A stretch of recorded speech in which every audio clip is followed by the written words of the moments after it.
Welcome to MTG Evolving Wild. My name's Mark. I'm Ron. And I'm Cody. Today we're going to be talking about the ethics that kind of happen in, before, and after the game of Commander specifically. Yeah, essentially, we all know that Magic the Gathering, and especially Commander, is a really unique experience. And so there are really unique emotions that kind of happen outside of the game and in the game that, we want to sort of just discuss and kind of not so much of in-game mechanics, but more so sportsmanship and kind of the way you sort of play the game. The interactive social aspect of Commander games. And Magic the Gathering in general in certain cases. I think especially in Commander, because it's a 4-player game, there's so much less focus on one winner and one loser. And whereas, in 2-player games, it's like you try to win by taking your opponent out. In Commander, it's far more often like there's a lot more involved than just building the best deck with the best strategy and getting the best luck. Sometimes it's just about the vibe at the table. Honestly, the vibe can make or break a table, and the vibe can make or break a particular win or a particular loss and all that stuff. Right, and even more so than that, for those of you who have played Dungeons & Dragons or know anything about it, essentially, there are many ways you can approach it, because it's not necessarily a game, where in Magic the Gathering there is a definitive winner, in D&D there isn't. But because of the social nature, you can have it be a beer and pretzels type of game where you're hanging out with friends, laughing, and the mechanics kind of come second, or you can be a very serious sort of group, a play group that wants to focus more on the game rather than the social aspect. And you still have both because they are ultimately intertwined, but there are many different attitudes and ways to approach it. Definitely. I think we should kind of get into some of the stuff that can happen before a game. And this is stuff that can come up for people who are, brand new to playing Commander, like potentially the first time that people are playing, or maybe the first time you're playing and someone else is playing against you. Let's talk about Rule Zero conversations. Right.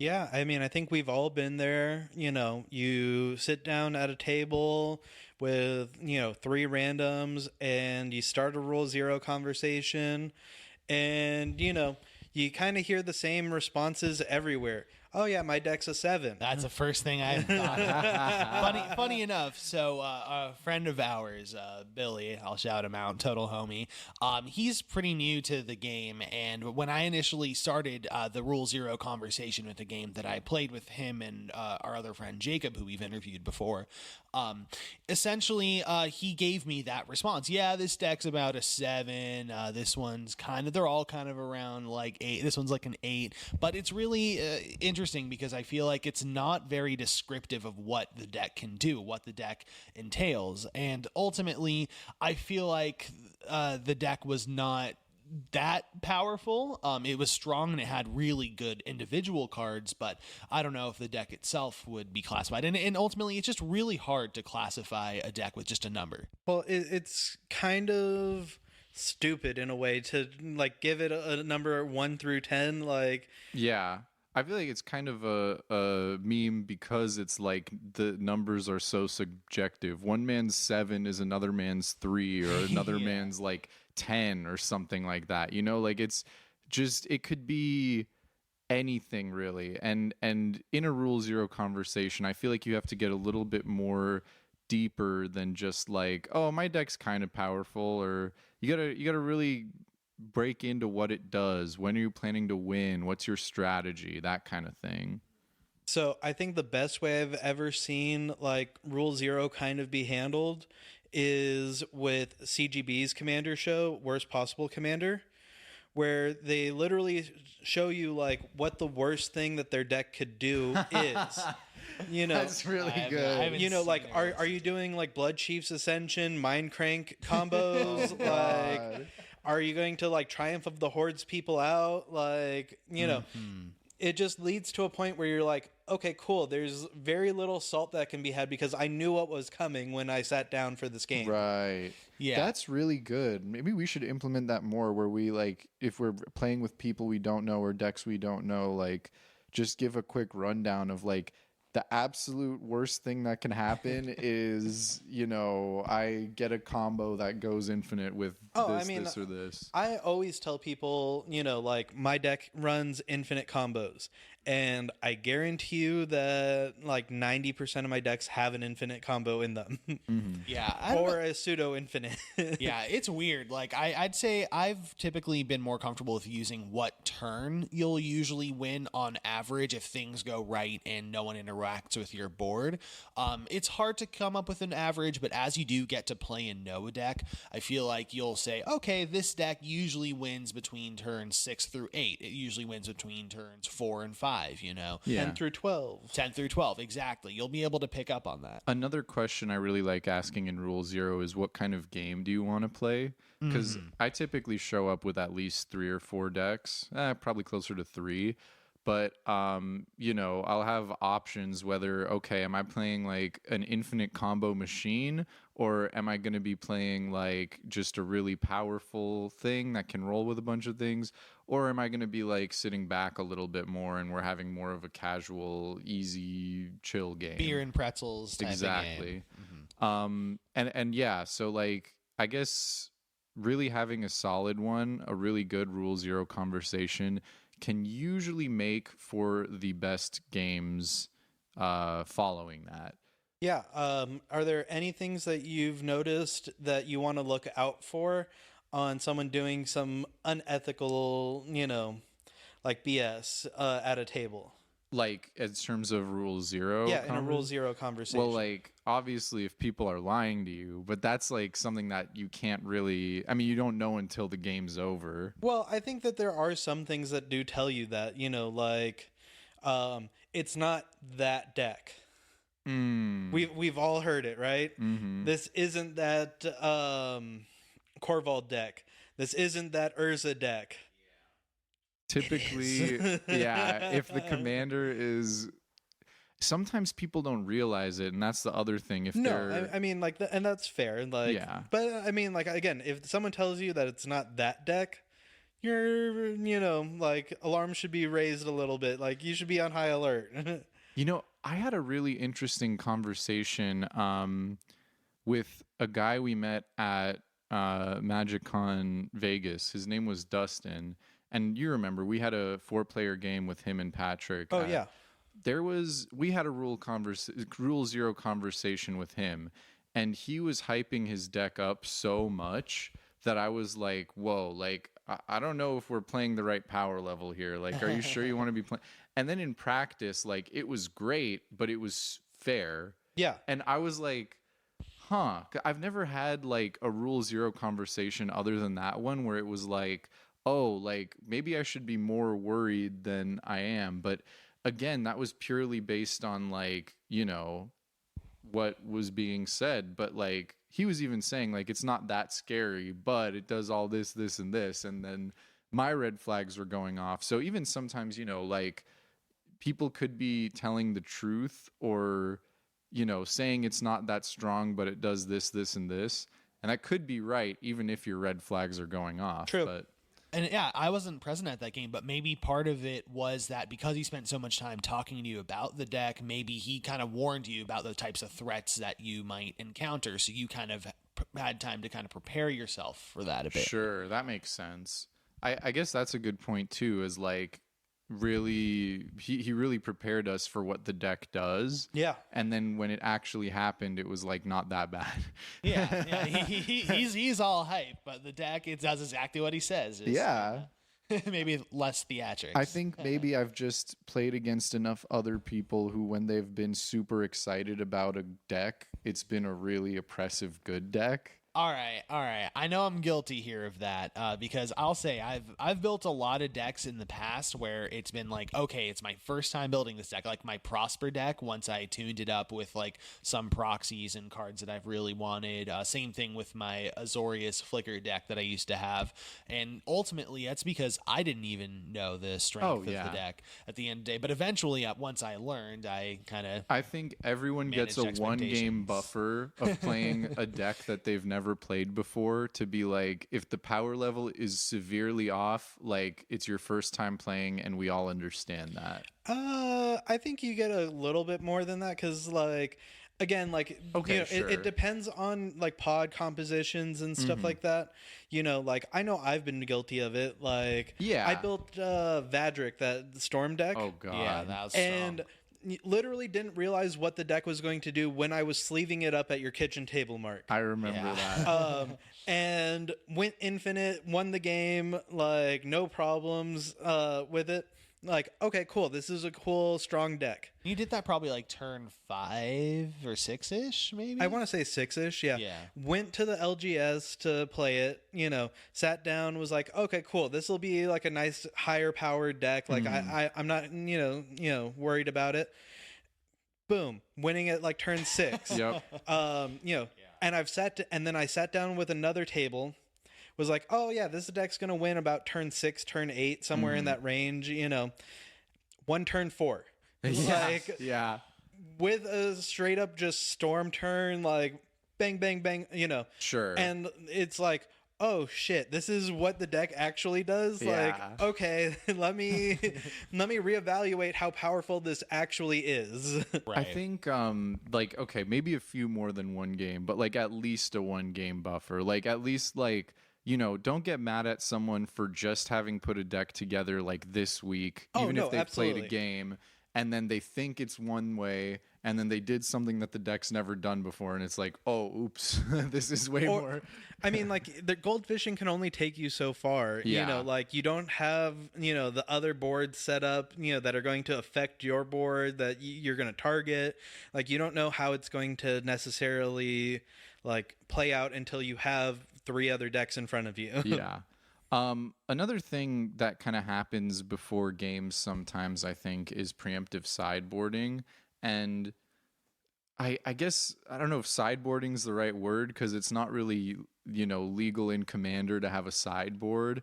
Technically, but I feel like it's a casual game. Like I usually don't mind if someone wants to slot in a new card or you go to a store, you buy a new card for your deck, and then you have to take a card out. But like if you're not 100% sure about taking that card out, you might put it in a little spot where you can get it back easily if you want to. Right. I think it all kind of depends on intent. Yeah. Ultimately. So with preemptive sideboarding, what we're kind of going for is like you reveal the commander. Yeah, someone shows up, you reveal your commander, they see your commander, and when they see your commander, they take certain cards out and put new cards in. Or even maybe after they've seen your commander, but once you start talking about what the deck does even. Oh, see, I've never had anything like this happen to me, but have you guys? I mean, honestly, there have been times where I feel like we've been able to communicate it fairly well, but honestly, like when you take out Tiny Bones, like I always am like, okay, like, well, you take out a different deck to play, but that's true. And I don't specifically counter the strategy. Yeah. But because I feel like we communicate about it and we're all aware of what we're doing, and I do communicate with the deck I'm taking out doesn't, it's, it's just, it leans into the strategy sometimes. I think that's the strategy. But, at the end of the day, we're like, all right, we're all in agreement to do this. I think that's closer to Rule 0 than sideboarding, because it's not like if I were to take out like my Tiny Bones deck, you would be swapping out cards in your Snakes deck, for example, to play against it. You just pick maybe a different deck to play, or maybe you would play. I don't really know what you would pick against it. Sure, it depends on my mood, honestly. Exactly. Whereas I've had someone sideboard like. I'm curious to hear, like, yeah, what was I your couldn't story? tell you like really more details than other than like, yeah, we show up, we're set into the pod, we do the roll 0, we reveal what commanders we're playing, and they go, oh, hang on one second, let me swap out a card, and I'm like, all right, and then they proceed to kind of like run the table, like. in the next game or in the game, you know, and it's like, That's a little fishy. Didn't feel good. Yeah. and it's like, all right, cool, we'll get a new game in, like, you know, not a big deal, but like you just kind of are like, Yeah. No, for real. I think I'm lucky enough to never have had that happen, but I think that would be a very frustrating experience maybe. Cause like I think we're all like okay with a certain level of like trying new cards in your deck, but to be like swapping out cards before a game starts, like I mean that's not even legal in like competitive formats. oh no, absolutely. But again, this is a casual game. Like I didn't really think twice about it. You know, I've also had someone do it for a the better reason, which is like they're like, oh wait, you're playing this. Well, hang on, let me take out this card that's going to like counterpick your deck entirely. I see. And put in something like slightly different, you know, that was easier to play around, basically. Like, Interesting. I've had people do that too, you know, but I think I view that more as like bringing their deck down to a power level versus like, Yeah. you know, I think there's a different, like, I don't know, feeling to each one. Maybe where it's both doing a similar action of like taking a card out and putting a new one in, but in one it's maybe more of an inclusive action to be like, okay, this card shuts your deck down and just to avoid bad feelings Yeah. versus all right, like I'm gonna pub stomp this table. let me make sure I put the tech in to stop these 3 like decks I'm playing against right now. Right, and I've kind of done like weird things with that. Like I have a mono green +1/+1 counters deck, and Vorinclex, the Monstrous Raider, is one of the optional commanders. And if I'm playing against a Planeswalker deck or something, I'll usually let them know, hey, this is in the deck. Sometimes in the command zone, I'm more than happy to swap it out because usually I pick a random commander amongst a few that are in the 99. But still, you know, I feel like there are maybe even things like that can, I guess, with that constant, it's weird. It's not sideboarding. Well, but that one, that's why I like the idea of a modal commander so much. And it's like, you know, you can run all of them in your deck, but depending on which one you put in the command zone, that's the one you're going to have the most consistent access to. So, and you know, because of that, like if you're running against like a Planeswalker deck, like maybe if it's like, you know, more of a chill Planeswalker deck, you don't want to necessarily have the answer to shut them down. There in the is no command chill zone. Planeswalker deck. I'm sure there are I mean, some. I'm sure. Listen, I don't know. Like Chandra Tribal probably is like sure. fine. Yeah, until Like- all your creatures are getting hit for damage. I know, until your board's getting wiped every turn because of Chandra damage. Okay, but like, you know, it's like it has to get to that state. Someone has to cast like 4 Chandra Planeswalkers, and that does not feel good. Playing Chandra Planeswalker, I mean, in my experience, playing Chandra Planeswalkers is not fun. but maybe that's just me. Maybe I need to give it a try. Depends on which one, honestly. Yeah. Most of them are underwhelming. At least in Commander. Yeah, sure. So I think that's a lot of like the stuff covering like stuff that could happen before a game. Were you guys kind of on the same page there? Yeah. So during the game is a whole other story. Like even if you've had a good Rule Zero talk, the power levels are all there. There's still, I guess, some things that could happen in the middle of a game that could change maybe how people are feeling, or if people feel like it's a fair game or an unfair game. And I think the most divisive one here is going to be politics. Mm-hmm. That's right. Just like in real life. That's so true. Me and Cody, I think, are a little bit more like our deck does its thing. We don't want to waste too much time talking. We just want to like do the thing our deck does and make a decision, and whoever wins wins. Whereas, I mean, listen. It's not that I'm not like that. This is already politics, Ron. He's like, wait. Stop spinning it, Ron. Let me explain my point of view here. All right. The way I see it is, Commander is a multiplayer game, and it's really unique in that in a 1v1, I feel the same exact way. It's one-on-one. You don't want to make deals with this person. You're trying to beat this person, and you need to be able to come out on top.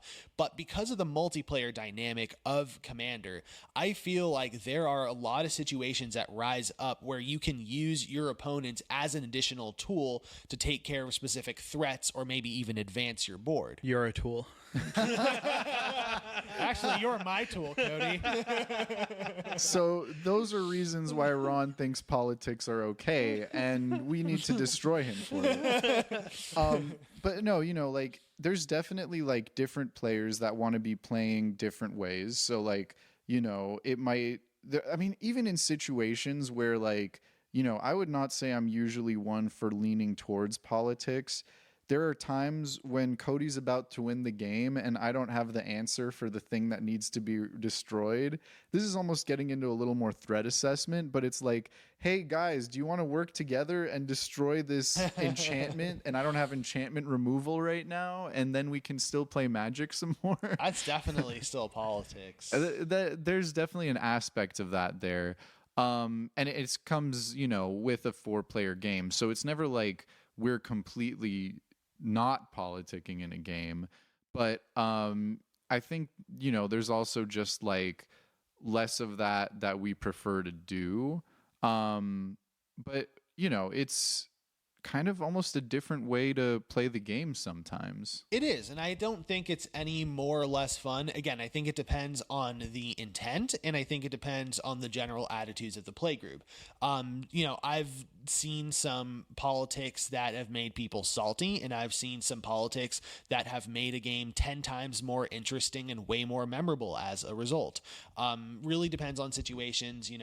I've won a few games through politics that I definitely would not have won if I did not make certain deals with people. You've also gotten blown out through political deals. Exactly. I've also gotten blown out for the same reason, and I've gotten double-crossed and have double-crossed people. And I think it makes Commander a much more diverse experience. And again, I think it all comes down to intent and really how you are as a player. And interestingly enough, I've noticed depends on what mechanics you're using as well, because I feel like people will react generally more positive to in-game mechanics that give players choices rather than, hey, I have removal, let's make a deal so I don't use it on you.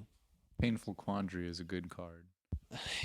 It's a painful card. I mean, it's better than what is it, Bottomless Pit or Bottomless Hole? Bottomless Pit is amazing, best card ever. But to get kind of back on that politics point, I think we can all kind of agree, at least on like a certain level, that if someone says they'll do something, like, I won't attack you next turn if you do this, and then both people are like, deal, okay, and then they attack you next turn, you guys would say that's probably not something you would want in your games. Yeah, it's breaking your. It's not. Right. It's unsportsmanlike. What about if somebody were to word something in a very specific way and you agree to that deal? What do you guys think about that?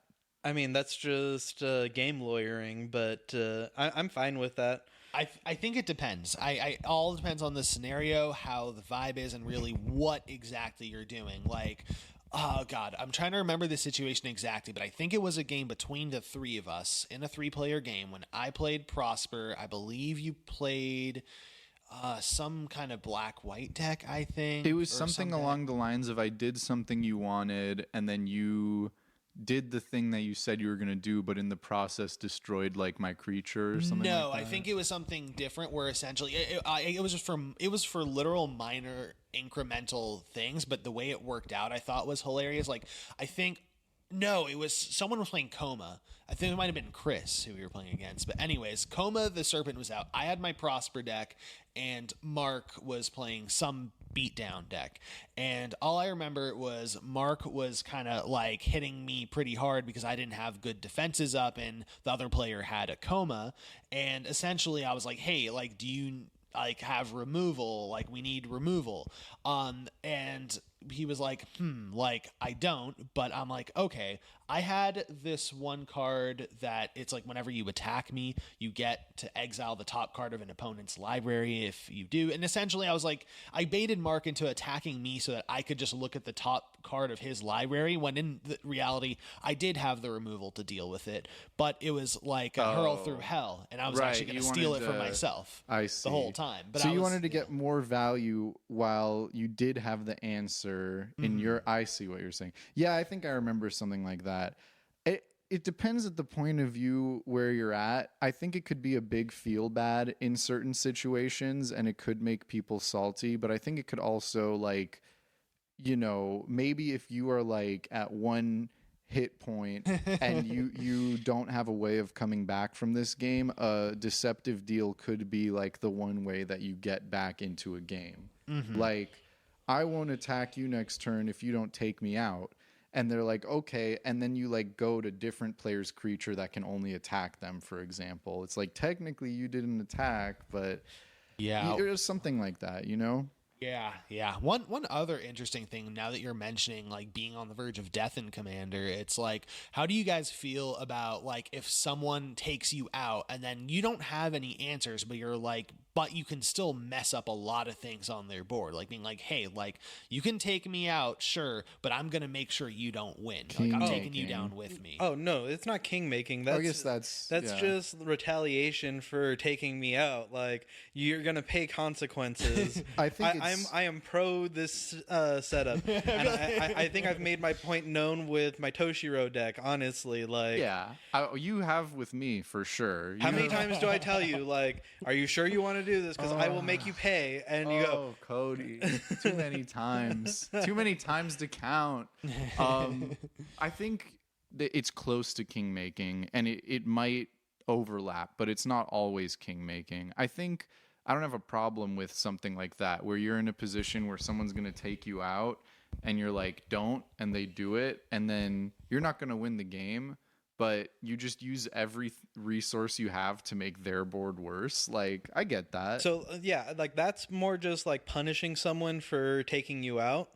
But like, it would be different if you went to go take me out, and then I just used all of my resources to nerf Ron's board, so that you could take him out the next game. Like, that's a real feels bad. Like, that's not, necessarily the coolest. What about this? This is also a form of king making. What if we're in that same scenario? I'm attacking you to take you out.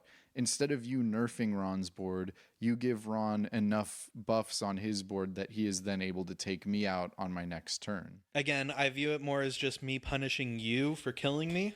It's also a bit of a way Cody builds. Cody doesn't build things that he builds with a lot of removal. Yeah, I don't build to build things up. I tear things down. Right. Whereas I sometimes I feel like have certain decks that might be able to incrementally give people advantage, or sometimes well placed removal is going to give someone advantage. Like, let's just say someone has an enchantment that's exiling someone's creature until it leaves. If someone can get rid of that, things like that can occasionally just happen. Yeah, I think in the second case I mentioned, though, that's a lot closer to king making. You don't play that many decks that buff other people's stuff, but in a way, I think that's king making. But I don't think that's at the point where it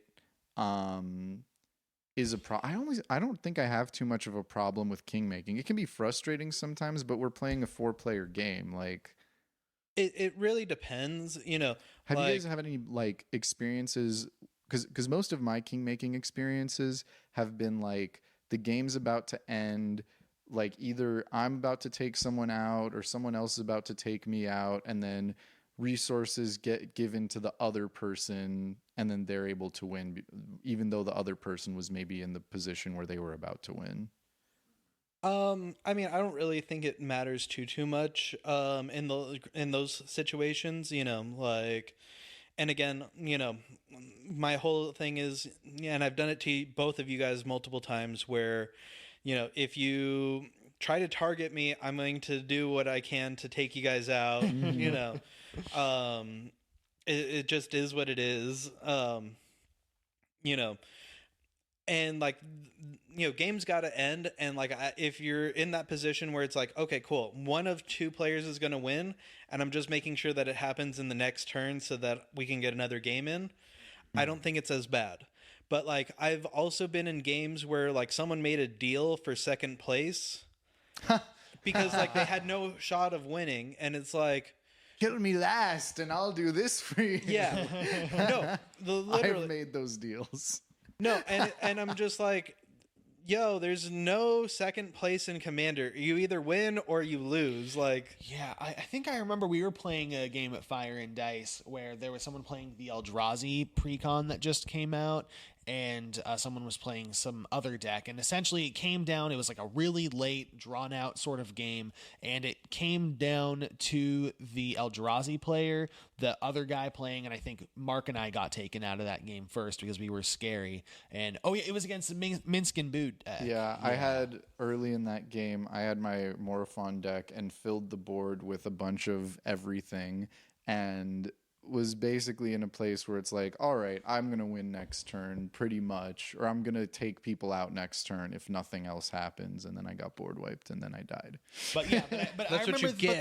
but the way it specifically ended is everyone was like, all right, fine. So player 2 can attack the guy with the Eldrazi precon, and it will end the game, and we can move on and maybe get another game in.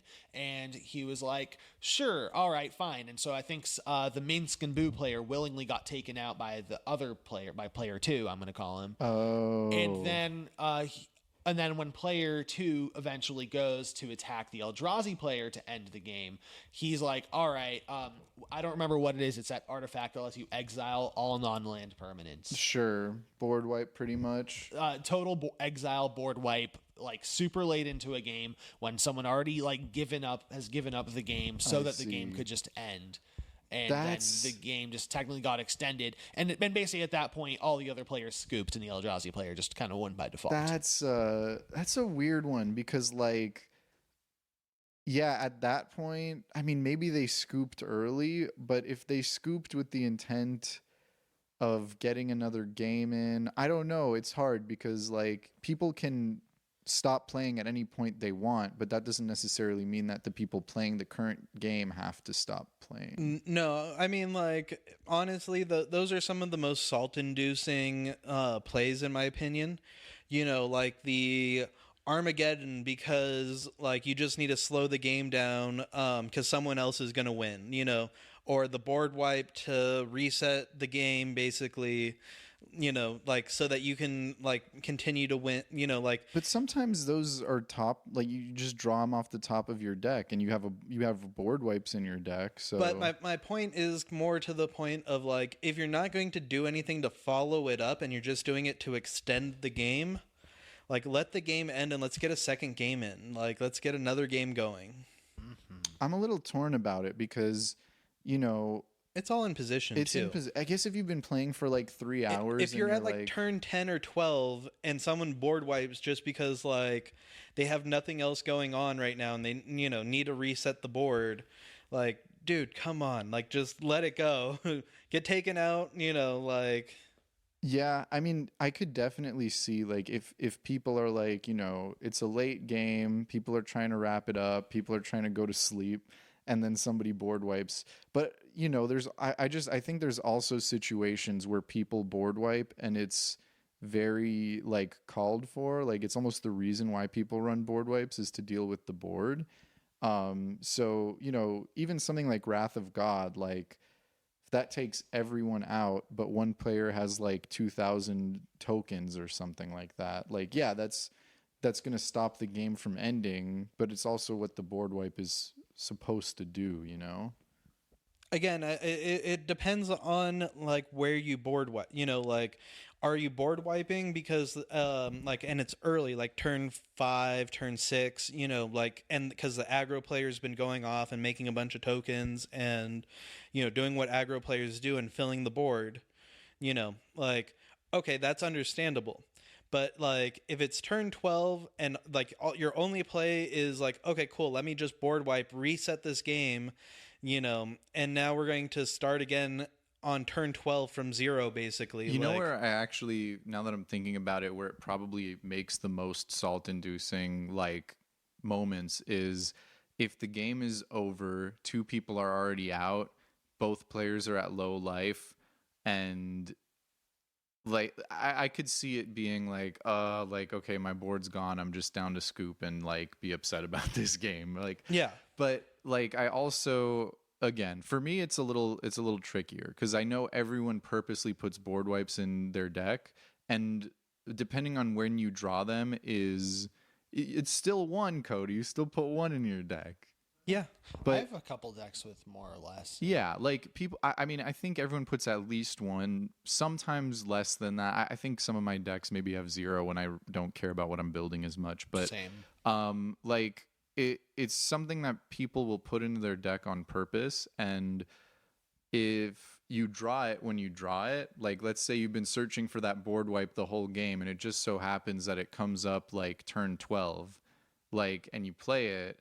You know, it's like maybe that's a question then of whether you want to be playing board wipes or playing board wipes in that deck. Like that almost feels like a deck construction thing. Personally, I have my own philosophy on removal and board wipes and everything. I play at most one in every deck, and a lot of decks I don't really play them. And I think the one that I play the most often is really just Blast Act. But Yeah. What do you think, Ron? I'll say a lot of my decks, I've been cutting universal board wipes in favor of one-sided board wipes in a lot of decks. You know, like my Prosper deck uses Delayed Blast Fireball. My Walls deck used a lot of Power Matters board wipes. So things like that where you can still get the board wipe, but it actually puts you in an advantageous position to close out the game at the right opportunity. yeah, much rather see those than, just like a Wrath of God, a Damnation. Yeah, and I mean, again, I've done things like Teferi's Protection, Farewell, just things where you can break parity on the board wipe, so you can do it. Sometimes, if it's like early enough on in the game and things are a little out of hand and you're behind, you know what, it's turn 4, I have enough for that Wrath of God, everyone else has creatures, I don't, might as well, At that point, I don't find it too egregious, but again, Early game is fine, late game is where the problem is. I think it really depends on reading the room, because at the end of the day, Commander is a social game. And so if you're just going to be the stubborn guy who just wants to win no matter what, and everyone else is like, dude, it's been forever, like, whatever, fine, you can have the win, but it's not going to feel good. I think it just depends on the people, and it goes back to that Rule 0 conversation as well. Like, yeah, obviously, we've also talked about this. People are playing Commander to win, and the game does have to end at some point, which is why we run certain decks with infinite combos, because they will close out a game late in the game. But, if you go into a game and everyone agrees, like, okay, we're trying to win this game, or like we care about playing to win, and the board wipe comes out late, I think it's a deeper thought than just like this was a bad play. Like it is a lot of reading the room, but if you kind of agreed to like try to win a game, and you have a way that like you can extend the chances of you winning a game, you know what I'm saying? So again, my biggest problem is like you do it to extend the game, not because like you have a way to win after you clear the board. Like those are differences, I feel like, you know what I mean? Like, I guess. And okay, so how about this? You have a board wipe, and then you also have Approach of the Second Sun in hand. But you can't cast both in the same turn. You have to board wipe, and then next turn you can cast Approach. You have a path to victory. Like you're just trying to clear up some time. Like, okay, I understand that. And I'll become way less salty on your next turn when you cast the Approach for the first time. Like, or hell, if you cast it once, you go 7 cards, someone builds up a board, and then like you board wipe one turn, and it's like, okay, cool, that they're going to get to that Approach really quickly. Yeah. I didn't think we'd be talking about board wipes as much this episode, but it really like kind of does make sense, and I see it. And I'm thinking about something like Farewell that really resets a game on almost all fronts. it can at least. And yeah. that I don't know. That's an interesting one to throw into this mix because that could. I mean, if you play it early and you select all the options, it almost makes it so that like, okay, nothing's left. And if you play it late to get rid of, or to extend the game, it's kind of the same situation. It is modal, which is nice. It's an amazing card. I love it. I try to run it in every white deck I I feel like if you do it late, you're typically not choosing everything. And when you do, that's the salt inducer. Because again, you're just, resetting the whole board, and like trying to buy time and dragging games out longer than they need to go. So whereas like I've done it to Ron while he was playing enchantments, Yeah. Like he had set up his whole, protection thing. My enchantments have shroud, and the thing that gives my enchantment shrouds has hexproof, and and you can't attack Ron unless you pay $1 million, and he's totally protected. Yep, my Iron Dome. Yes. And then, you top deck the farewell and you go, okay, well, here, how about this? And you choose enchantments. Just blow out all of them. Bye-bye. Adios. Dude, it's funny because the Spanish version of that card is literally adios. Oh, my God. I know. It's like double the price of an already and then you go to win the game right after it. that. Like, that's a different story. But again, I'm targeting a very specific problematic thing that I can't get around otherwise. Yeah. I mean, board wipes have their place, and I guess I don't know. Not that I run that many board wipes anyways, but it makes me kind of wonder about them a little more. But I feel like, it has a potential to make a lot of people salty depending on the threat assessment on board. But yeah, ultimately it comes down because it makes people emotional at times depending on how it's used. It's a big spell, and I don't know, speaking of big emotions, I was gonna salt. say, speaking of salt, so I would say, how would you define salt in the context of the game, and when is it okay and not okay to be salty? I think that is all up to the individual. Like that's like, when is it okay or not okay to be upset about, like, I don't know, something inconvenient happening to you in real life? I do have an opinion on this. I think it's okay to be salty about a game and like while the game's going on, and like maybe even for like a minute or two afterwards. Like if you've been targeted just repeatedly, like can't even get a game going because like your commander's just getting removed on site, anything you're trying to do is getting blown up, like, take it as a compliment, like recognize what it is that everyone is assuming that you are the biggest threat at the table, and that's why they're handling you the way that they are. But, like, it's very frustrating, and, like, it's totally justifiable to be a little salty, but when the game's over, when you've wrapped it up and you're moving on to the next game, like, you should try to really, like, just let it go and move on with, clear eyes, Right. fresh hearts, can't lose. I think that's where I've found the most the most like hang-ups is when the last game that's played is one that makes me really upset. It's usually that which will carry over into like the bad feelings following the game. Whereas if it's maybe the first game and then we get another game in and that game's fine, like do you guys notice that at all? Where like if it's the last game of the night and it just like sucks for you, like does that carry over at all? Or I think it depends on how much it sucked. If it was like anticlimactic, which I have had happen before, it's kind of like all right, cool.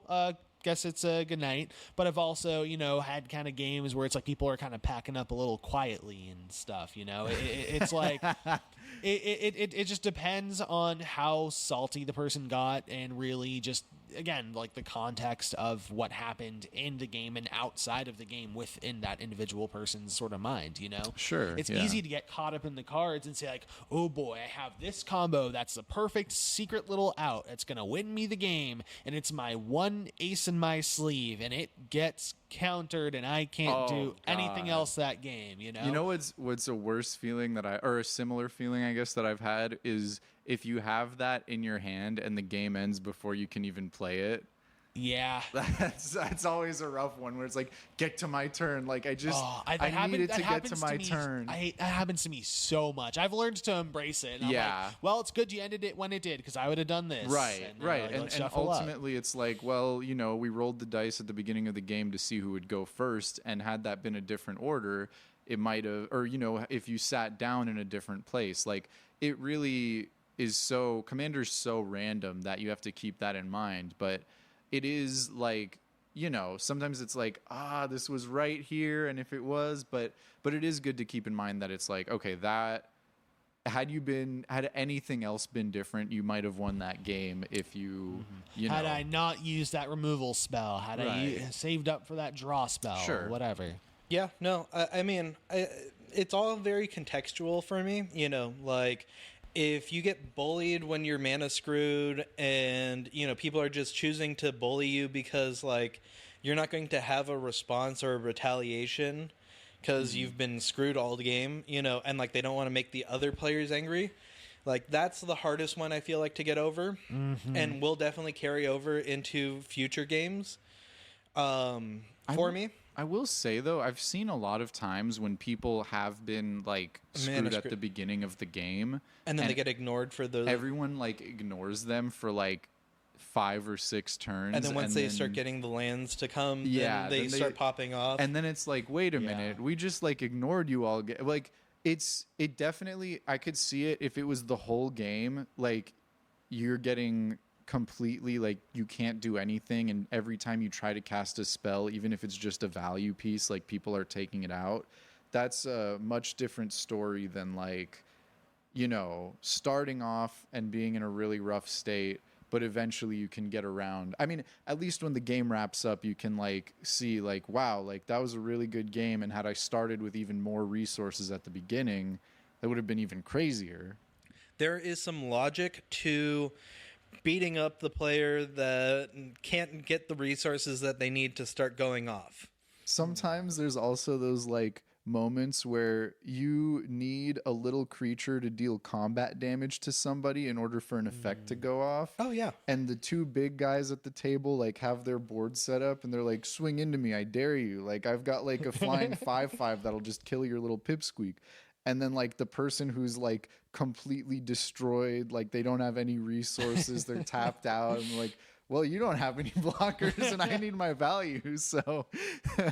Yeah, understandable. I think that one's a pretty... Like, that one, I don't think it feels bad too often, but, like, occasionally can. Yeah. But it's usually more understandable when it's like, well, yeah, you want your value, and I'm the only open face to punch. No, again, like, it's just contextual on, like, when does salt transfer from, or, like, go beyond, you know, just the course of a game for me. Yeah, and I guess I'll even say, even in the moment, like, how acceptably salty is it to get, you know? Like, obviously, if you're, like, flipping over the table and, like, too cussing, salty. and, yeah, it's, like, a little too much. But, Gotta like, nail down the board. But, you know, I've seen, like, you know, levels of salt where sometimes it's just, like, you know, huffing and puffing a little bit, and then you get over it. And then also, like, you know, sometimes you get really, really mad. Like, I remember playing with some dudes way back who would, like, get really salty at each other, start cussing each other out and stuff. And at the end of the game, it was fine and they moved on, but, like, they were still, like, I was like, damn, like, that is... Oh my God, dude, really? Yeah. It was at that garage that we played damn. at. Yeah, it was like one other game. I mean, I guess that depends on the dynamics of the group then, because if you and your buddies are, like, okay with, like, being absolutely, like, ferociously mad at each other but can get over it, like, super easily, then I guess that's fine. I mean, ultimately, like, as a new player, obviously I didn't play with them for very long because it wasn't that welcoming. And also, like, you know, that's my main friend who connected me there, like, left for that same reason. I see. Like, it just got too intense. Yeah, like, he said what we saw was, like, tame, because I didn't remember it being too bad, but I was still like, whoa, but I was like, you know, but he said, like, it's gotten really bad before, like, with them. And so he decided to leave. That's the type of stuff that makes people not want to play Commander anymore, is when... I mean, I think even some level of, like, moderate salt can dissuade people, because it's like, oh, like, I just felt like not good after spending all this time and money building a deck and playing, this game for 3 hours. But I think those games where it's like people really have no censor, or like no like realization, no chill, like they just go and they're just like angry mode. Like, I think, it's important to be mindful of it all. Like, I know I probably get the most salty out of all of us here, I would guess. Maybe not. Maybe I just feel it on the inside more, and then I don't know. I mean, I've made Ron get up from the table and have to walk around because he got that salty. Oh my god. Sometimes they're fun stories to look back at, though. Like, if everyone gets over it, and then it's like, remember when that fucking happened, and we're all just like. That's why I think, like, in game, it's fine to be salty about people's decisions, people's threat assessment. It's. You want to play the game and you want to do your thing that you wanted to do. And when people stop you, it's frustrating. But at the same time, like, you recognize at the end of it, like, yeah, this is a game, like, let's just move on to the next one and hopefully it'll be better for me, Yeah. Right. Yeah. At the end of the day, I feel like I've said this a million times, it's a social game, so my typical code of conduct is just like be a homie, Homies can get annoyed at each other sometimes, maybe even pissed off, but, at the end of the day, you're still homies. And it's almost been a bit of a challenge as to why sometimes generally the players I play Magic against, even at events and game stores, are pretty great.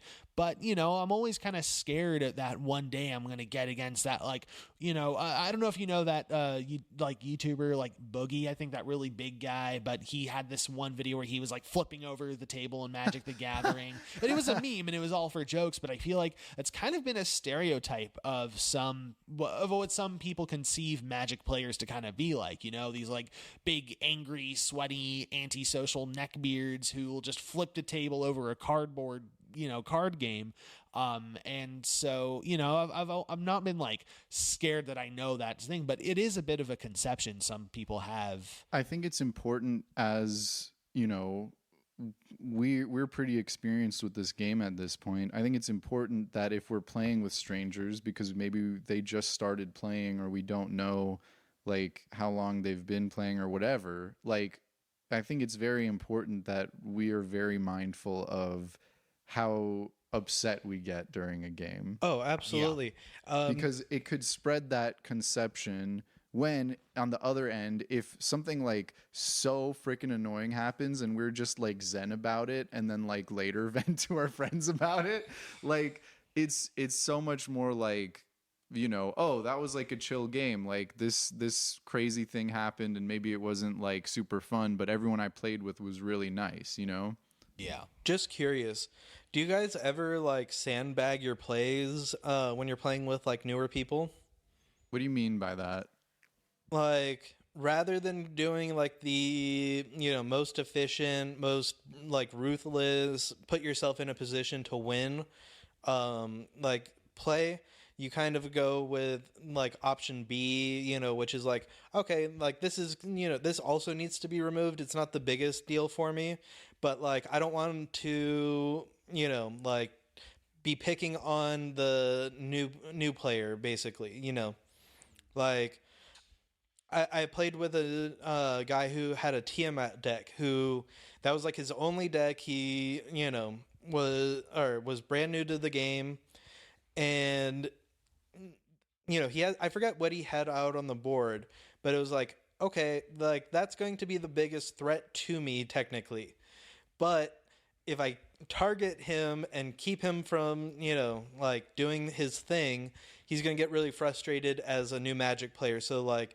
maybe I'll target, like something else that isn't as big of a threat to me. I think I've only sandbagged a couple of times, and it's like when I'm teaching someone how to play, or it's really like it's their first time playing Magic.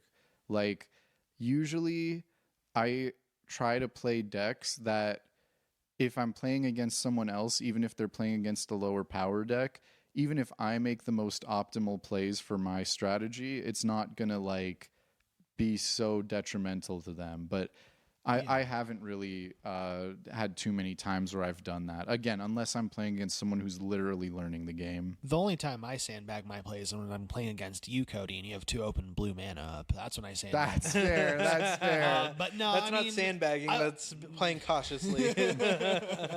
But I will say though, when I am playing against newer players, yeah, I'll typically like hold back on removal, especially in a commander game. I love seeing new players get the feeling of popping off. So, instead of saying, well, I should probably kill this Voltron commander right now before it has a chance to attack, I'll wait, let him swing out, get really big, and just hope it doesn't come at me. And if he does, I'll politic, and I'll make it work so that way he can have a fun game experience. I've also done the thing where it's like, all right, I'll let someone deal like non-lethal commander damage to me, but if they're gonna go in for lethal, I might try to do something about it. Right. But yeah, like maybe that's also something worth considering is like, I think a lot of the times I'm very focused about trying to make the best play that I can, and there are times where I don't do that, and it really frustrates me because it's like if I just I wish I knew cards better, but I think purposely trying to make the not the best play is kind of an interesting idea. Well, again, it's usually like either like I hold back on, some removal or something, or like, again, it's like, okay, this is legitimately the biggest threat to me winning, but this is also like a threat to me, and like rather than blast the new player back to the Stone Age, let me do the less optimal but still like impactful play. Sure. Yeah. I think I want to try to get to this next point because it also kind of like relates a little bit to some of the stuff we've been talking about, and that's like slow playing or taking long turns. Drives me nuts sometimes. And you do it the most, Cody. we were all guilty. We're all guilty. No, I'm just. Do I really? Like, Well, I feel like I just play stuff that has a million triggers that I gotta deal with. And But that's like, why. And that's why it's not. It's okay. not- So do I. I'm not slow playing. You and I are both guilty. Of I'm not this. slow playing though. Like I'm Right. legitimately like Moving through the resolving my steps. triggers. Yeah, and you're being careful about it, and I think that's fine. But I feel like I make decisions fairly quickly about like, okay, cool, I'm gonna do this, I'm gonna do that. Okay, cool. This didn't get me where I wanted to go. Let me see about doing, this. I guess slow playing and long turns are kind of two different things, but Totally. like you take a lot of decisive long turns. Yes. Like where you know what you're doing, but you need to dig or you need the triggers to happen or you need a certain number of things in this area, and probably less of like the slow playing. I find most of the people who are slow playing though are people who have not been as experienced with Commander. Oh, Yeah, definitely. Usually. And I'm willing to like kind of be like, okay, like, you're taking your time with this, like, no worries. Like, it's almost in a rule zero conversation. If someone tells you, hey, I'm new to Commander, like you kind of have to know, okay, slow plays may be incoming in this game and like be prepared for that a little bit. You ever get kind of blindsided a little bit where like they don't mention it early enough and then like they're in a turn slow playing the game and you're like and they're like sorry I'm brand new, like they recognize and you're like fuck, now I can't even be mad. That's a good point. I haven't really had that. I feel like when I talk to people before a game, I usually figure out if they're new to playing or not. But yeah, I mean, I think kind of along with slow playing comes that like more like, new players. And then once they figure it out a bit more, once they get more comfortable with their deck, because it also might be slow playing a new deck they build, even if they're experienced. Like, I mean, that's an understandable one, but I feel like that always comes up rule zero. Like, hey, this is a new deck. I'm not sure exactly like where it's going to fit in power level wise or whatever. Here's a fun one that I'm going to try to bring up real quick because I want to get to the like after game stuff pretty soon, but take backs. Would you guys prefer take backs or slow playing? How much of a take back? So I know that is a whole topic in itself. I know there's like takebacks where somebody's like about to win the game. Usually I don't think we're very fond of takebacks, like when it's like, oh, like I could win the game if I just did the Teferi's protection before I did the farewell, or like you know what I mean. If Like I counted the cards in my library if I before I counted milled the myself right, out, right. before I decided to draw my whole deck. or Well, maybe they shouldn't say beforehand, I don't even care if I mill my whole library. Maybe they Because shouldn't I literally didn't think say that it would that. happen. I thought I was too confident. I had too much confidence. Too much confidence, Ron. Not enough deck size. That's fucking hilarious. That's some deck hubris right there. That's got to go on a t-shirt. Too much confidence, not enough deck size. I think I'd prefer in terms of slow playing, if there's someone who would rather take something back because they're like being a little bit more quicker about the decision making. If it's a take back that's very like, oh, I meant to play this first so I could get an extra token. Like, Oh, can I have tapped this land instead of this land Sure. because I realize now that I need like this colored mana? in most of the time, I'm super okay with that kind Yeah. of stuff, and I would Yeah. prefer it to people slow playing if that can make the decision be like, oh, like do I start by swinging with this creature or by casting this spell first? And if they do it in the wrong order but they do it quickly and then take it back, obviously we limit takebacks to a certain number in a game, but for newer players, I think I'd rather be okay with people taking stuff back. Make the mistake and recognizing it, and Yeah. and going like, oops, can I do? And Right. like, yes, that. Right. And I also think it matters, like, as you mentioned, how much it depends the game, not just a matter of winning or losing, but like sometimes there might be things that depend on a lot of other people responding. Like, Yeah. oh, if you didn't do this and I wouldn't have done that. Exactly. And now it would start a whole chain reaction. And I feel like once it gets to that certain point, you're like, nah, it's kind of locked in. We're Once not the gonna do all actions that. have grown past like 3 things, I think it's kind of like too late for a take back. Like someone has drawn their next card, and It someone depends. has- It depends on how easy it is to take it back. Yeah. Like Yeah. if you're, like storming off or whatever, and like too much information has been revealed, then no, you can't take it back. If like but like if you're going through your triggers and you're like, oh shit, can I have ordered it this way? And you're like 3 triggers deep. Okay, fine. Yeah.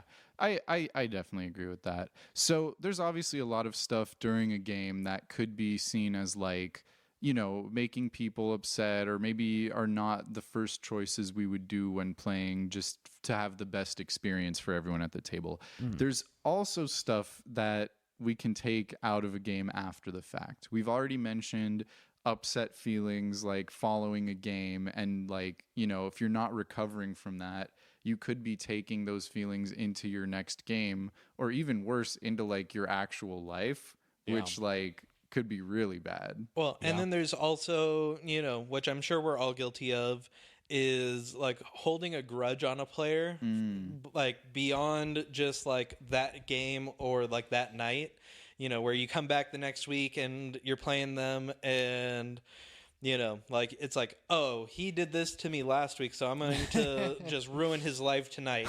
I feel like that was something that I kind of like had done a little more as a newer player than I did as like more recently. But yeah, it's I think like it in our play group now, we've gotten to the point where a lot of it's jokes. Yeah. Where it's like, oh, Mark is doing this thing again. And then next time we play, it's like, or in between when we're playing, like we joke about me doing that thing, or Cody like playing on everybody else's well, turns. since or Mark attacked me for 1 on turn 1 2 games ago. yeah, I'm gonna have to swing in for lethal now.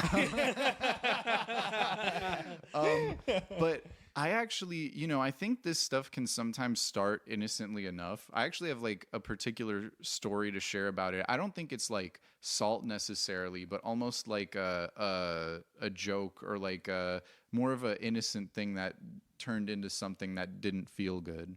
There was a point in time where I know our friend Chris was telling you guys about a new slivers deck he was making. Yep. And he's like, don't tell Mark about this, but I'm putting this Slivers deck together and I want to like, show him how good it is and stuff. Just for context to our listeners, Chris has been like, who's the most degenerate player in our play group? And he wants this title so badly. He likes using degeneracy as like a badge of honor. And if he really likes one of your decks, he's like, oh man, that deck is degenerate. When he builds a really cool deck, he likes building really weird, unique, awesome combos that will just wreck your stuff but not necessarily win. And so he classifies that as degenerate. And he likes to feel he's the most Can degenerate. we officially declare Chris the most degenerate person we've ever played against live on this podcast? No. Still Mark. I'm Cody beat sorry, me to Chris. it. I tried. I'm kidding, Chris.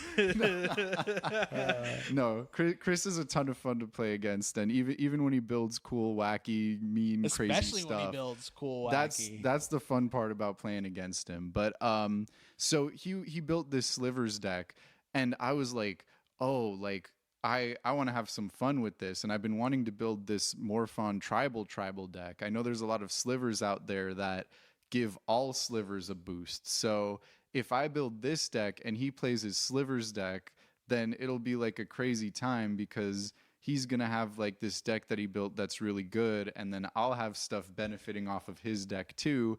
And I didn't realize, I think, until sitting down and playing a game with him, How much of a counter pick it actually was. not only how much of a counter pick it was, but how like much of a feel bad it was, because I was doing it as like this goofy thing to be like, oh, like You're playing 5-color, I'll play I'll 5 play color. 5 color, like You're yeah, playing Sliver Tribal. I'm playing Sliver anything Tribal. you can do, I can do, like that kind of stuff. But we And- didn't just think about the fact that it means all slivers. Well, it's just like it's making his deck like, him make decisions to not benefit my board and controlling a game in a way that I didn't even realize.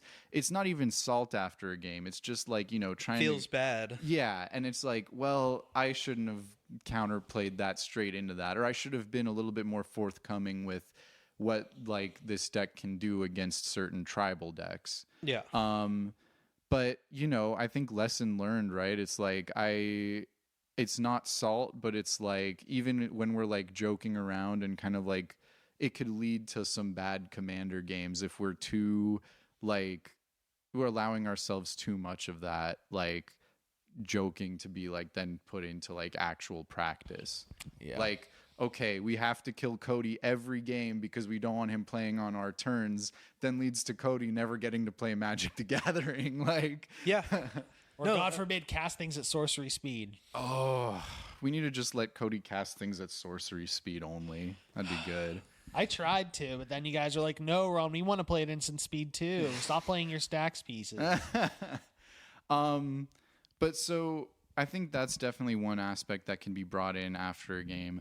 Another one that I think starts more innocently but leads into something that can create a toxic play group is like we mentioned earlier, sideboarding, but not preemptively sideboarding. If you've just played a game against like a friend who has a mono blue deck, and if you had just had a counter spell at the right time, you would have won that game. So you start putting like red counter spells in your mono red deck. It's, it starts innocently enough. It's like, oh, I just put like a card in for a card that wasn't very useful. But, it keeps happening back and forth, and then next thing you know, your friend's putting in free counter spells to stop the red counter spells, and then you're putting in deflecting spot, and next thing you know, it's just It like starts an arms race. you're racing to CEDH pretty soon, or We did that. high power EDH. I feel like every play group goes through it at one point. Yeah. But it can lead to some toxic things, like you having cards in your deck that are specifically meant to stop like your friend's deck, or Your Graph Diggers cages, your Tormod's crypts. and a certain amount of like Farewell's targeting only enchantments. No. That wasn't specifically for you. That But was you used it specifically. that was just coincidental and perfect timing. It's just that good of a card. So what do you guys think about like how it can kind of get out of hand? And is there a way to mitigate arms races in play groups? You know, it's hard, especially when you're just trying out Commander and just building decks that you kind of like casually, because eventually, you know, you're going to want to have a little bit more of a balanced game. And while I think eventually, like, while we went through an arms race, definitely for sure, like, we ended up kind of settling at a few different power levels and realized, okay, well, if we're going to play this strong of deck, I'm going to play a deck that matches it rather than I'm going to pick a deck that can hold up to it. You know, we kind of stopped. It kind of, when you're afraid of the other people's decks, I feel like that's what kind of triggers some of the fear. Yeah. So I think we're really fortunate in that most of us really like building decks in general in the first place. Yeah. So like we, you know, got to do some janky ideas. You know, we've done like budget challenges for decks. You know, like varying things of that nature that have helped us like mitigate some of that power creep that we were going through while we were racing to CEDH. And I think that's been very fortunate. But, you know, for some people who don't necessarily like to deck build like that, or, you know, just want to play like Commander the way that they want to play Commander, which I think sometimes the gameplay videos do a like bad job of showing like the varying levels of Commander. You know, it always feels like they're kind of like, oh no, I'm going to push this deck as high as it can go, you know. Yeah. Deck techs in general sometimes, I mean, they're great resources and you find secret little combinations with unused cards, but for a player who's newer, or maybe like, you know, they want to be like the best deck at the table, or maybe it doesn't even start like that. Maybe they just want to feel like they can protect themselves from their friend who is very, you know, has a very good deck that can beat them.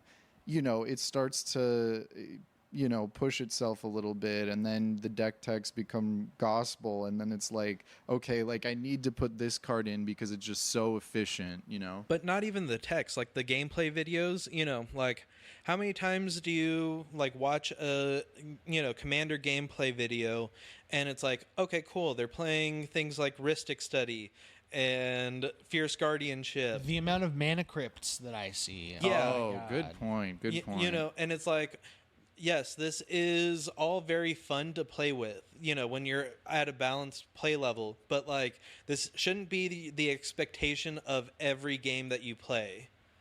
That's a really good point. I feel like game nights, the Command Zone, they do a really good job of making decks that are like, you know, not super high powered like that. But a lot of the other gameplay channels that I have seen have had oh, and their opening hand has Mana Crypt, Soul Ring, Mountain, Cavern of Souls. Yeah, and it's like, oh, I want it. I want that to be my opening hand. But if you're the only player in your play group with that opening hand, it's going to make other people at your play group want to push themselves higher up, and could just make a little bit of that arms race. I think it's really important to consider that when you're building a deck, there's a reason why you're building that deck, and you should figure out what that reason is.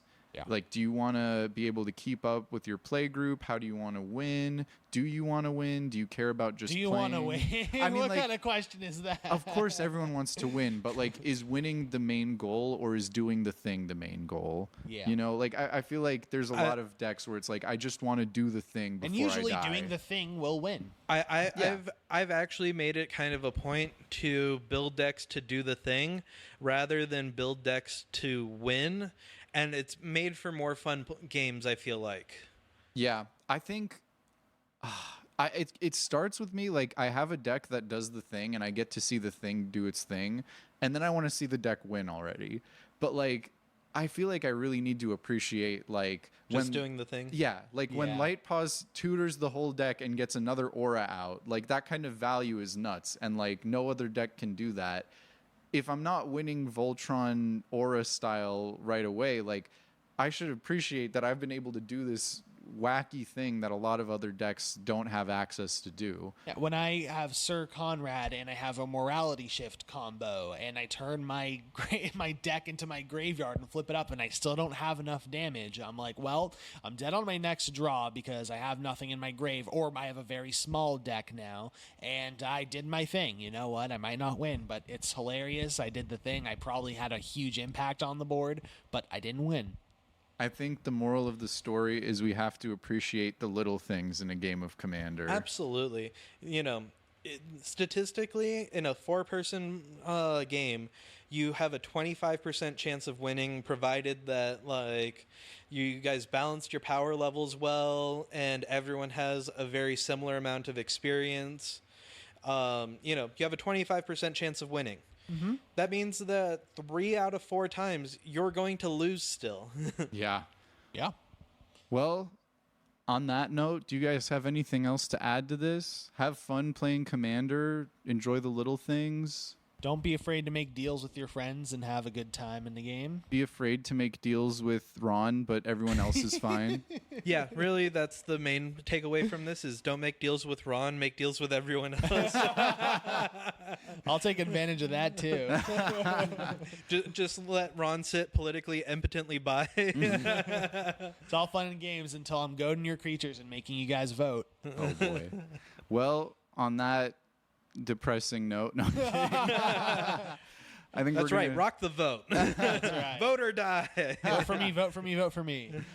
All right, I think we're going to call it there, but this was a really fun episode to do, a lot of fun things to talk about. Absolutely, and, yeah, a lot of fun things for me to think about now in future deck building, future gameplay, and hopefully for you guys as well listening out there. Yeah, thank you for tuning on in, and we'll see you guys next time. Salt is best used for meats.